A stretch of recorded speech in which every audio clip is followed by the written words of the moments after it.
Acompáñame, por favor, Marcos 14, versículo 32. Marcos 14, versículo 32 al 42. Ahí está la porción que vamos a estudiar el día de hoy. Quiero recordarte que estamos en la narración de la pasión de Jesús. Capítulos 14 al 16 son este largo relato de eventos que nos van a llevar a la cruz y a la resurrección de nuestro Señor Jesucristo.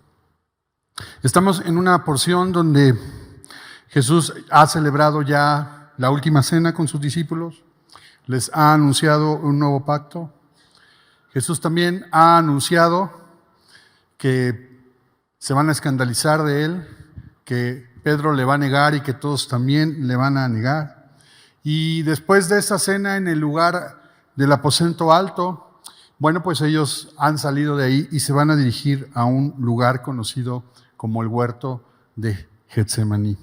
Y entonces ahí nos encontramos, versículo 32 del capítulo 14. Vamos a leer la porción completa, después vamos a hacer una oración y después vamos a entrar al estudio de este pasaje y a reflexionar en algunas cosas que están ahí. Acompáñenme, por favor. Esta es la palabra de Dios, Marcos 14, 32, dice así: vinieron pues a un lugar que se llama Getsemaní. Y dijo a sus discípulos: sentaos aquí entre tanto que yo oro. Y tomó consigo a Pedro, a Jacobo y a Juan y comenzó a entristecerse y a angustiarse. Y les dijo: mi alma está muy triste hasta la muerte, quedaos aquí y velad. Yéndose un poco adelante se postró en tierra y oró que si fuese posible pasase de él aquella hora. Y decía: Abba, Padre, todas las cosas son posibles para ti. Aparta de mí esta copa, mas no lo que yo quiero, sino lo que tú. Vino luego y los halló durmiendo y dijo a Pedro: Simón, ¿duermes? ¿No has podido velar una hora? Velad y orad, para que no entréis en tentación. El espíritu a la verdad está dispuesto, pero la carne es débil.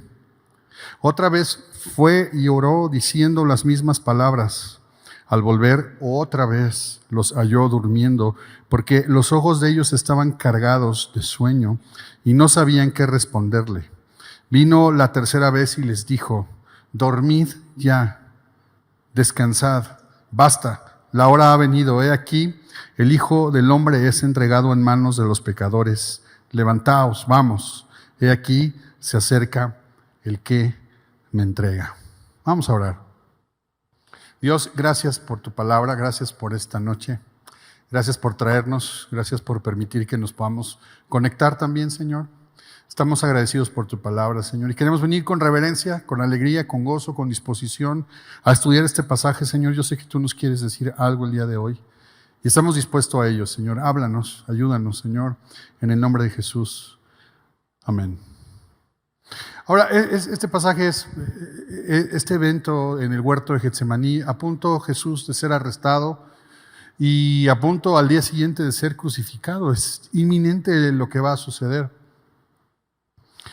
Y nos encontramos con este pasaje que es un pasaje que tiene, nos lleva al misterio de la persona de Jesús, ¿no? Como ahorita lo vamos a ver, pero también nos lleva al descubrimiento de la realidad de nuestra condición humana. Este texto nos lleva a confrontarnos realmente con quiénes somos y cuánto necesitamos ser salvados. Y tiene que ver mucho con la forma en la que Dios en su gloria y en su sabiduría decidió salvarnos. Y yo quiero que veamos este pasaje en tres partes. Veo tres cosas aquí que me gustaría que habláramos y que meditáramos en los siguientes minutos. Primero, la vulnerabilidad. Podemos ver ahí, expresa la vulnerabilidad de la humanidad. Si observas los versículos 32 al 34, van a exponer una situación, van a exponer la vulnerabilidad de la humanidad. Pero después, cuando los versículos 35 al 36 nos hablan de lo que hace Jesús, nos van a hablar de la perfección de la humanidad de Cristo. Y luego los versículos 37 al 42 nos van a hablar acerca de la necesidad de la oración. Así que acompáñame, vamos a meditar estas tres cosas: la vulnerabilidad de la humanidad, la perfección de la humanidad de Cristo y la necesidad de la oración. Dice el verso 32 que vienen caminando. Salieron del aposento alto y van a un lugar que se llama Getsemaní, que literalmente es prensa de olivas. ¿De dónde vienen? Bueno, pues vienen del aposento alto. ¿Qué sucedió cuando terminaron de cantar este himno? Van caminando y entonces Jesús comienza a anunciar que le van a fallar, que le van a negar. Ahora, el huerto de Getsemaní o el jardín de Getsemaní es un lugar que le gustaba a Jesús. Es un lugar que vemos en los evangelios de Mateo y Lucas al que solían ir. Así que para ellos es familiar, es un lugar que les gustaba estar ahí. Pero si ves allí al final de este primer versículo 32, llegan al huerto y Jesús les dice: siéntense aquí, sentados aquí entre tanto que yo oro. Y yo me pregunto, ¿por qué les pide que se sienten? Y no les dice, de una vez vamos a orar, oremos todos juntos, ¿no? Me llama la atención eso porque aquí, tanto en Mateo, en el Evangelio de Mateo, en este relato paralelo, como aquí en Marcos, dice lo mismo, pero en el Evangelio de Lucas, cuando está contando el Lucas esto, sí les da la instrucción de orar para que no entren en tentación. Pero aún así, te invito a que pensemos, ¿por qué les llama a sentarse? ¿Por qué les dice, espérenme aquí? Y creo aquí que Jesús quiere darles una lección y Jesús quiere darnos una lección acerca de la oración, de la tentación, de la vulnerabilidad de la humanidad y de la perfección de Cristo. Quiere darnos una lección, pero hay algo importante. Esta batalla, esta prueba, esta tentación que está sufriendo Jesús es solo de Él. Y los discípulos nada pueden hacer, sus oraciones nada van a influir. Es un asunto de Jesús con el Padre, porque ha llegado el momento en el que tiene que enfrentar la cruz. Y enfrentar la cruz y la muerte no es nada fácil para un ser humano. Ahora, pero tiene mucho sentido esto, porque los discípulos necesitan sentarse, porque vienen caminando y durante todo el camino, esto no lo relata ni Mateo, ni Marcos, ni Lucas, pero sí el Evangelio de Juan, los capítulos 13 al 17, Jesús todo el camino les ha venido dando ánimo, palabras de aliento. Y suena contradictorio porque Jesús primero anuncia que le van a negar y que se van a escandalizar, pero al mismo tiempo Jesús les da palabras de aliento. A ver si te acuerdas, les dice, no se turbe tu corazón, crean en Dios, porque yo soy el camino, la verdad y la vida. Entonces imagínate que ellos van caminando y Jesús les va diciendo esto. Y Jesús sigue hablando, ¿no? Y Jesús dice, no los voy a dejar huérfanos. Yo rogaré al Padre y les enviará otro consolador, el Espíritu de verdad. Y van caminando hacia el huerto de Getsemaní. Siguen caminando y les dice, hey, no van a tropezar, no van a tropezar. Yo soy la vid verdadera, ustedes son las ramas, permanezcan. Y nuestro Señor Jesús va, fíjate, quiero que veas este contraste. Mientras que anunció que van a negarle, les está dando ánimos. Les está diciendo, no teman, no están solos, no van a tropezar como para no volverse a levantar. Yo estoy con ustedes. Y así llegan al huerto de Getsemaní. Creo que necesitan sentarse un poco y pensar en lo que va a pasar.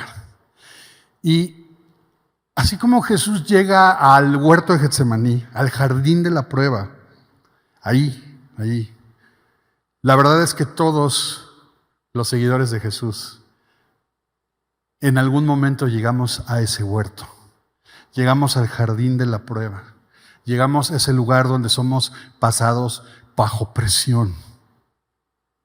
Es inevitable. Así como ellos llegaron, tú y yo vamos a llegar a ese lugar. Y Jesús ya nos ha hablado y nos ha dicho que va a venir esa prueba.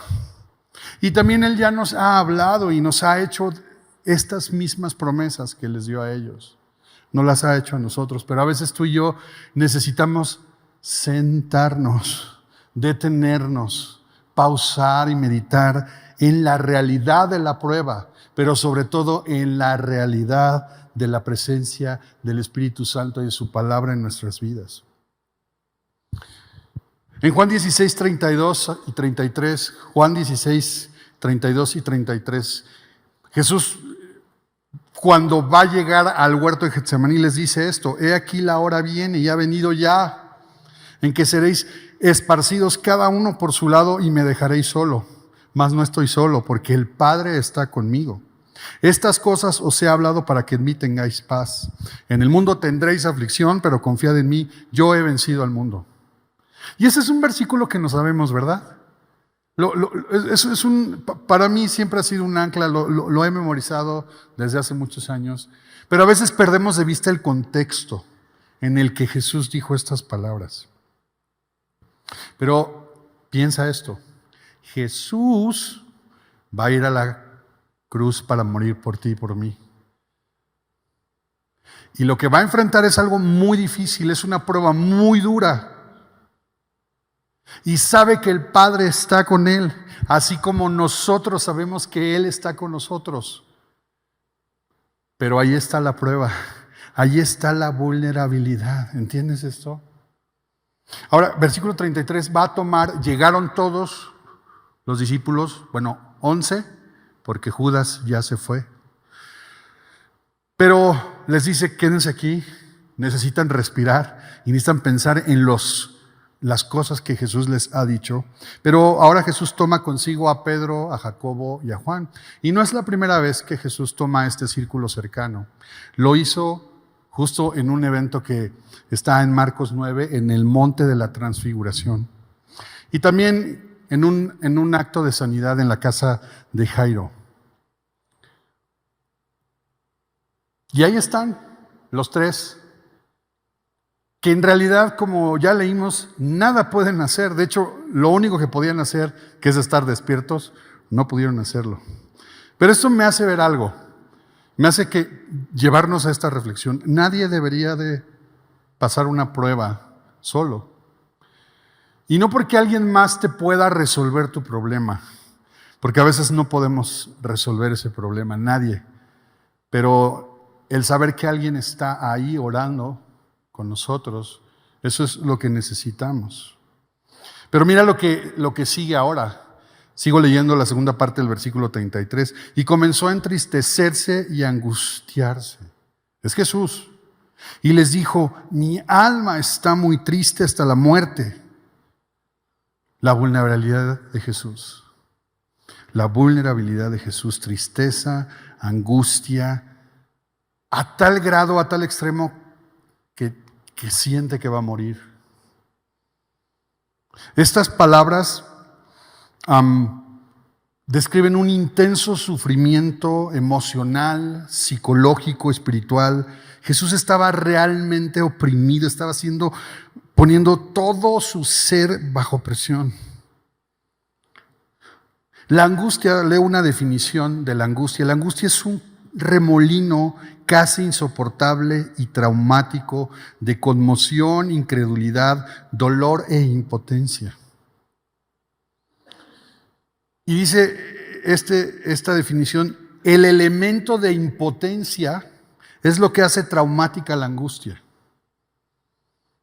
Ahora, me llama mucho la atención esto, porque quiero que me digas, ¿quién es Jesús? ¿Cómo es que Jesús puede sentirse impotente? ¿Cómo? Si Jesús es Dios. ¿Cómo puede sentirse así? Yo lo entendería de un humano. Pero entonces, ¿quién es Jesús? Y es que quiero que dimensiones esto. 2 Corintios 5:21 dice: al que no conoció pecado, por nosotros lo hizo pecado. Él está cargando eso. Está cargando el pecado de todos.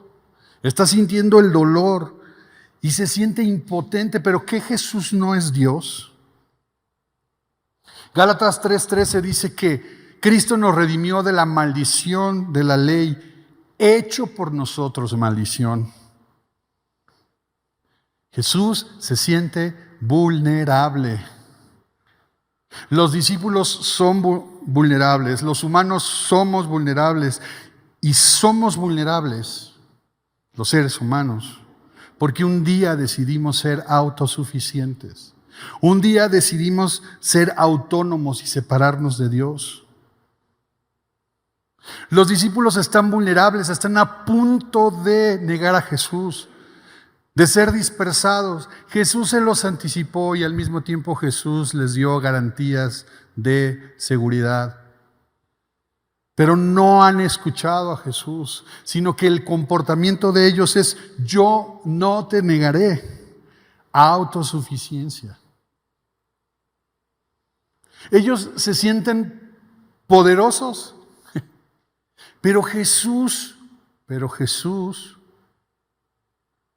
está entrando a una angustia y sufrimiento porque se siente impotente, se siente vulnerable. Pero Jesús, ¿quién es Jesús? ¿Quién es Jesús?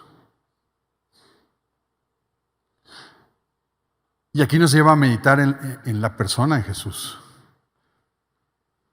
Solo antes de entrar ahí, vulnerabilidad otra vez. El corazón del hombre se da a conocer en la tentación, en la prueba.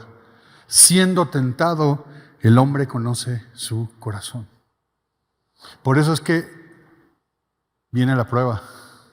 Y tentación no es solamente esa fuerza que nos quiere llevar a pecar, sino también es prueba, esa presión a la que somos sometidos. Jesús está compartiendo su vulnerabilidad como ser humano. Así como en Marcos 9, Jesús dejó ver toda su divinidad en el monte de la transfiguración, ahora Jesús en el huerto de Getsemaní está dejando ver toda su humanidad. Y así queda clara la vulnerabilidad de su humanidad. Pero la diferencia es esta: la perfección de la humanidad de Cristo. Porque lo que hace Jesús, versículos 35 y 36, es que, yéndose un poco adelante, dice que se postró en tierra. La Nueva Traducción Viviente dice que cayó. Era tanto el peso que en realidad Él se dejó caer. Dice, y oró. Y es muy interesante porque el Evangelio de Marcos nos cuenta de 3 momentos claves en los que Jesús ora. Al principio de su ministerio, a la mitad de su ministerio, cuando llama a los 12 discípulos, y ahora aquí, en el huerto de Getsemaní. Dice, yéndose un poco adelante, cayó en tierra, oró. ¿Qué oró Jesús? Que si fuese posible, pasase de aquella hora. Que si fuese posible, pasase de él aquella hora. ¿Estás entendiendo lo que estaba orando Jesús? Señor, Padre, ¿no hay otra alternativa? ¿Hay otro plan? ¿Es necesario que sea así? Eso es lo que está orando Jesús. Y lo decía de esta manera, versículo 36. Y decía, Abba, que en arameo es papá, papi, Abba, Padre. Por cierto, solo en el Evangelio de Marcos se encuentra esta forma en la que Jesús se dirige a Dios como su Padre, Abba. No era la forma común en que un judío se dirigía a Dios en oración, pero él ora así, le dice Abba, como una señal de intimidad, de confianza, de afecto. Pero otra vez, ¿cómo es posible? Cristo, el Señor de la gloria, igualmente vulnerable que los discípulos y que cualquier ser humano, y está en el piso rendido ante Dios el Padre, Dios el Hijo en tierra, clamando a Dios el Padre.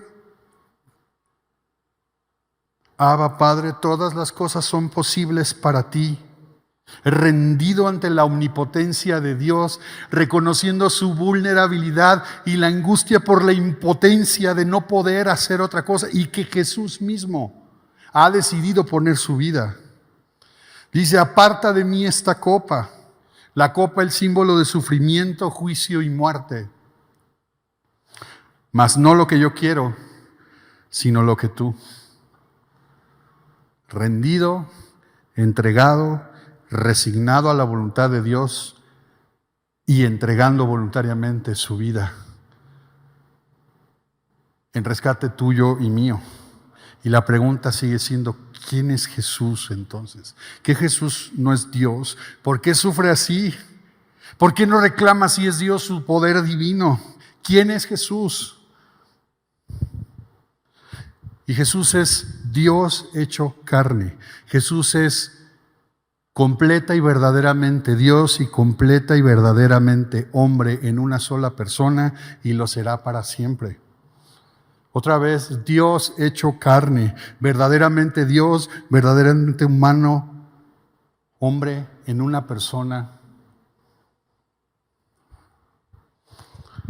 Déjame leerte una porción del libro Teología Concisa de James Packer.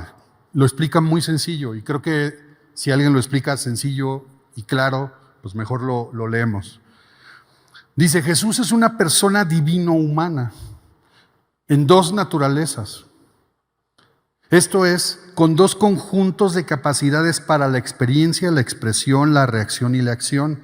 Y las dos naturalezas están unidas en su ser personal sin mezcla, confusión, separación y división. Y cada una de las dos naturalezas retuvo sus propios atributos, verdaderamente Dios, verdaderamente hombre.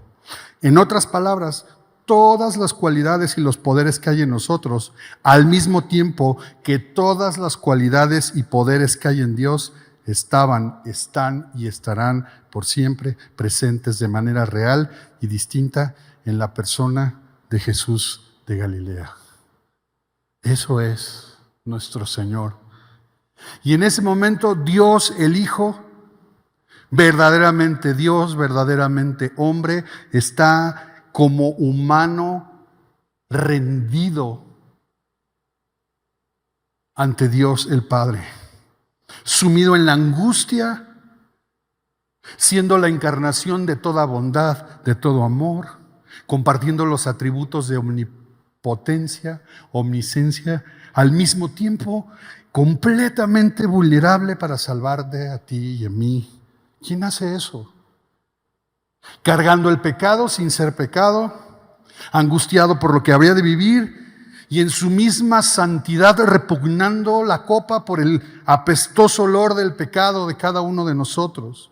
El ser infinito hecho finito y el santo cargando el pecado de todos nosotros, y lo único que puede hacer es orar y rendirse ante el Dios y decirle: Abba, Padre, todas las cosas son posibles para ti. Pero que pase esta copa, que no se haga mi voluntad, sino que se haga la tuya. Y ahí está el segundo punto. La perfección de la humanidad de Cristo. ¿Cómo es que Jesús, siendo vulnerable como todos los seres humanos, sin dejar de ser Dios, cómo es? Jesús está enfrentando la vulnerabilidad del ser humano y no está haciendo uso de sus atributos divinos. Se está comportando como cualquier ser humano, igual de vulnerable. ¿Sabes cómo? Porque es el punto de lo que estamos reflexionando tú y yo aquí en este pasaje. Y es que Él decidió no ser autosuficiente.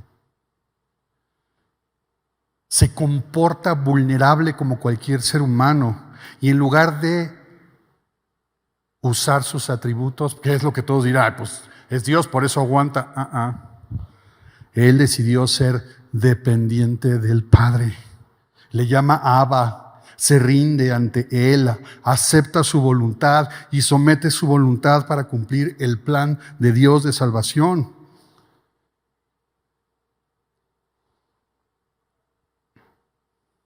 Así que la única manera en la que tú y yo podemos enfrentar la vulnerabilidad que tenemos como seres humanos no es a través de la autosuficiencia, sino a través de la entrega, de la rendición, de la dependencia con Dios, a Dios. ¿Y cómo hacemos eso? ¿Cómo es que Jesús rindió su vulnerabilidad humana y se sometió a Él? Y en lugar de sentirse poderoso, yo no te negaré, como lo estaban haciendo los discípulos. ¿Cómo hizo eso? ¿Cómo lo hizo? Orando. Por eso, punto 3, necesitamos orar. La necesidad de la oración. Versículos 37 al 42. Vino luego y los halló durmiendo. Dijo a Pedro: Simón, ¿duermes? Y el otro así como de ultratumba, ¿no? ¿No has podido velar una hora? Y aquí viene la necesidad de la oración. ¿Qué le dice? Velad, orad para que no entres en tentación. El espíritu, la verdad, está dispuesto, pero la carne es débil. Somos vulnerables. Jesús nos muestra cómo enfrentar nuestra vulnerabilidad dependiendo del Padre en oración, la necesidad de la oración. Fíjate bien, ¿por qué es necesario? Número 1, porque es una instrucción, no es si queremos. Vela y ora, está alerta, está despierto. La idea de estar velando, después el apóstol Pedro en su primera carta a Pedro habla de sobriedad, de alguien que no se deja intoxicar, y no está hablando solo de sustancias, sino está hablando que no deja llenar su mente y sus emociones de cosas que lo hagan intoxicarse y no tenga la capacidad de distinguir o de discernir. ¿Por qué necesitamos orar? Porque es una instrucción. Porque es necesario. Porque Jesús nos dice: mantente alerta y ora. ¿Y qué es orar? Bueno, por supuesto, orar es platicar con Dios. Pero a mí me gusta decir que orar es presentarnos ante Dios y hacer presente a Dios en mi vida todo el día, todo el tiempo. Porque a veces pensamos que orar es todo el tiempo estar hablando con Dios, y no necesariamente es eso. Es estar presente ante Dios y hacer presente a Dios en mi día a través de platicar con Él, de recibir su palabra en nuestro corazón, de tener conciencia de su presencia y de yo mismo decidir depender de Él. Es necesaria la oración, porque tú y yo somos vulnerables, porque ya sabemos que vamos a ir en algún momento de nuestra vida o en varios momentos de nuestra vida al huerto donde seremos presionados, donde seremos probados. Es una instrucción que nos lleva a una posición, rendirnos ante Él, depender de Él. La oración no es para cambiar a Dios, sino que al revés, es Dios cambiándonos, alineando nuestra voluntad a su voluntad. Es Dios a través de la oración encarnando su voluntad en nosotros. Entonces es una posición de rendición, de devoción, de adoración. Número 3, es necesaria la oración porque Jesús nos anticipa un conflicto. ¿Cuál conflicto? El de la prueba. Va a haber pruebas. Pero también nos anticipa este conflicto, como dice Jesús ahí: el espíritu a la verdad está dispuesto, pero la carne es débil. Hay un conflicto. Hay un conflicto. No podemos negar eso. Se va a manifestar. Y por lo tanto, hay un conflicto entre estar dispuesto y entre estar capaz. Es decir, el espíritu está dispuesto, la carne está débil. Hay disposición, pero también hay debilidad, hay incapacidad. Por eso necesitamos orar. Por eso Jesús, en este momento, mostrando la perfección de su humanidad, siendo vulnerable, pero no haciéndose autosuficiente, siendo Dios, siendo hombre, se rinde en oración delante del Padre y clama a Él. La oración nos lleva a eso, a reconocer, rendir, entregar nuestra vulnerabilidad ante Dios. Nos da claridad, es decir, nos permite estar alertas. Nos aleja de la autosuficiencia. Además, nos hace depender más de Él. Lo primero que sucede es pensar que no hay conflicto. Pensar que yo tengo el poder. Pero no, la oración nos hace acercarnos al Padre y nos hace ser dependientes de Él. Ahora, aquí hay un asunto porque Jesús está orando al Padre. Y yo te pregunto, ¿Jesús le respondió? Pues aquí en el texto no vemos una respuesta. En ese momento no. Y bueno, tú y yo necesitamos orar. Necesitamos depender de Él en todo momento. Y tú y yo podemos acercarnos ante Dios como lo hizo Jesús, mostrando abiertamente su vulnerabilidad, su deseo, y al mismo tiempo adorando y entregando su voluntad a Él. Pero la verdad es que en ese momento el Padre no le respondió. Como muchas veces nosotros recibiremos como respuesta el silencio de Dios, que no es un no, pero también tenemos que estar dispuestos a recibir un no. Sin embargo, Hebreos 5, versículo 7, nos va a anunciar que que el Padre sí le respondió a Jesús. Mira cómo lo dice el libro de Hebreos capítulo 5, verso 7. Cristo en los días de su carne, habiendo ofrecido oraciones y súplicas con gran clamor y lágrimas al que lo podía liberar de la muerte, fue oído a causa de su temor reverente. ¿Cuándo fue Jesús oído? No, en ese momento no, cuando resucitó. Ahí fue escuchado por el Padre. Y termino, Hebreos 5:8, aunque era hijo, aprendió obediencia por lo que padeció. Así que hay un propósito divino en eso, hay un propósito del Padre. Y el propósito del Padre con la prueba no es destruirnos, sino instruirnos, completarnos, hacernos plenos, es decir, llevarnos a la madurez. Termino, versículo 39, porque Jesús repitió esto 3 veces. Dice, otra vez fue y oró diciendo las mismas palabras. Al volver otra vez los halló durmiendo, porque los ojos de ellos estaban cargados de sueño. Había una fuerza externa unida a su debilidad interna que les impedía velar y orar. Sin embargo, Jesús nos muestra no solo la necesidad de la oración, sino la persistencia en la oración. No basta orar una vez, no basta orar un día. Necesitamos orar todos los días, todo el tiempo. Versículo 41, vino la tercera vez y les dijo, duerman ya, descansen, basta, la hora ha venido. He aquí, y fíjate nada más cómo dice el texto, que Jesús dijo, el Hijo del Hombre es entregado en mano de los pecadores. En ese instante Jesús iba a ser tomado para ser arrestado, maltratado, vejado, golpeado y al día siguiente llevado a la cruz. El Hijo del Hombre es entregado en manos de los pecadores. Levantaos, vamos, he aquí se acerca el que me entrega. Y no se nos olvide que en el principio había también un huerto del Edén, donde Adán y Eva fueron tentados por la serpiente. Y Dios se pasaba por el aire del jardín, como dice Génesis 3. Y la serpiente los engañó con el cuento de que iban a saber el bien y el mal para ser como Dios, la autosuficiencia y la autonomía. ¿Sabes?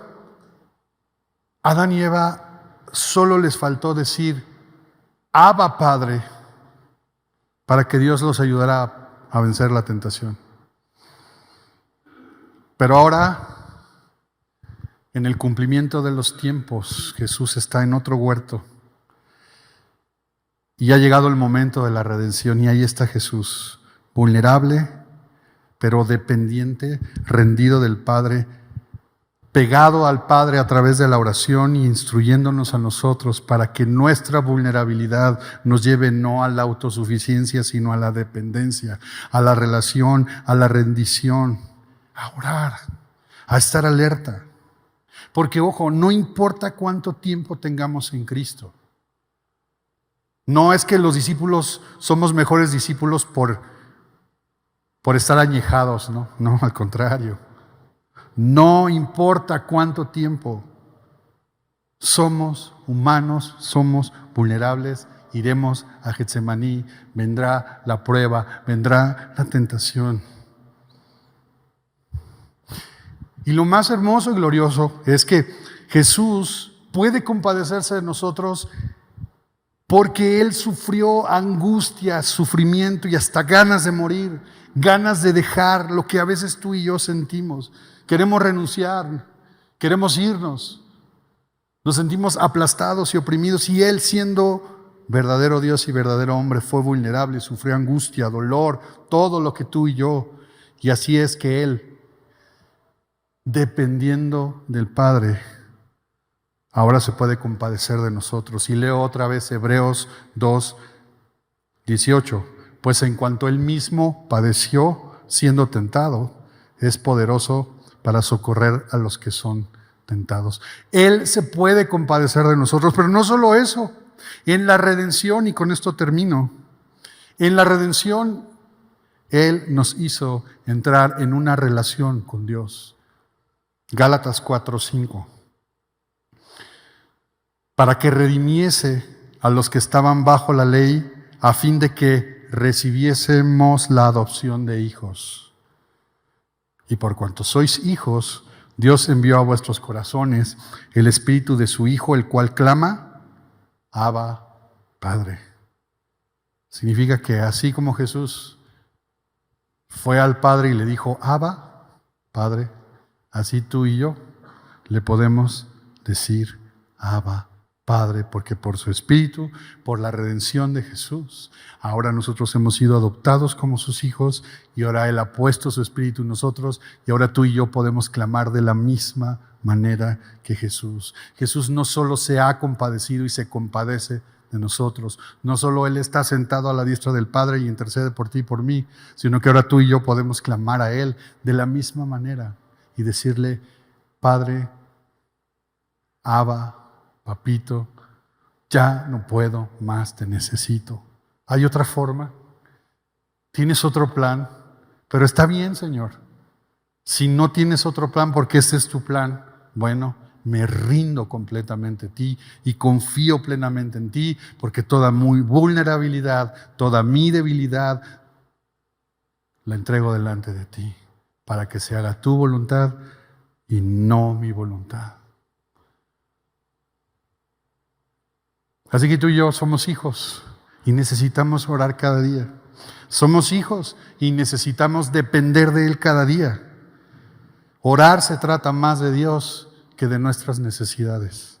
Y cuando oramos al Padre, llevamos toda nuestra debilidad, toda la vulnerabilidad de nuestra humanidad a la perfección de Cristo, Dios hecho carne. Verdaderamente Dios, verdaderamente hombre. Entonces ahí podemos ser guardados, consolados, aunque no recibamos inmediatamente la respuesta, lo que pedimos o lo que necesitamos. Pero lo que tú y yo hoy tenemos, por esto que acabamos de leer, es una relación con Dios como nuestro Padre. No sé cómo te sientas el día de hoy, pero cualquiera que sea lo que estemos viviendo, ¿por qué no clamamos a nuestro Padre? Y le damos gracias y le abrimos nuestro corazón y le pedimos que nos ayude. ¿Me acompañas? Abba, Padre, Padre nuestro, Señor nuestro, Rey de gloria. Nos presentamos delante de ti, Señor. Aquí estamos, tus hijos. No porque lo merezcamos, sino por tu pura gracia, Señor. Venimos a invocar tu nombre, Señor. Libra ahora mi alma, como dice el salmista, Señor. Clemente eres y justo, sí, misericordioso es nuestro Dios. Tomamos ahora la copa de la salvación porque tú tomaste la copa de ira, de sufrimiento y de dolor. Invocamos tu nombre, Señor. Cada uno de nosotros en nuestra humana debilidad, Señor, en nuestro pecado, en nuestra condición absurda, Señor, de sentirnos que podemos con nuestra vida, que podemos incluso corregirte a ti y decirte lo que necesitamos. En esa absurda condición nos venimos a rendir delante de ti, Señor, y decimos: Abba, Padre, no entendemos, pero queremos entender, Señor. Y más que se haga nuestra voluntad, Señor, queremos que se haga la tuya en nuestras vidas, en nuestras familias, en nuestros matrimonios, en nuestros trabajos, en nuestros negocios, en nuestras actividades, Señor. Quizás tenemos sueños, quizás tenemos deseos, tenemos anhelos, estamos atrapados, nos sentimos angustiados, no sé, Señor. Pero sabemos que con toda certeza, Señor, que nos estás escuchando. Y venimos hoy, Señor, a rendirnos a ti. Recibe toda gloria, Señor. Recibe toda honra, Señor. Aquí estamos, tus hijos, que clamamos a ti, Señor. Te necesitamos.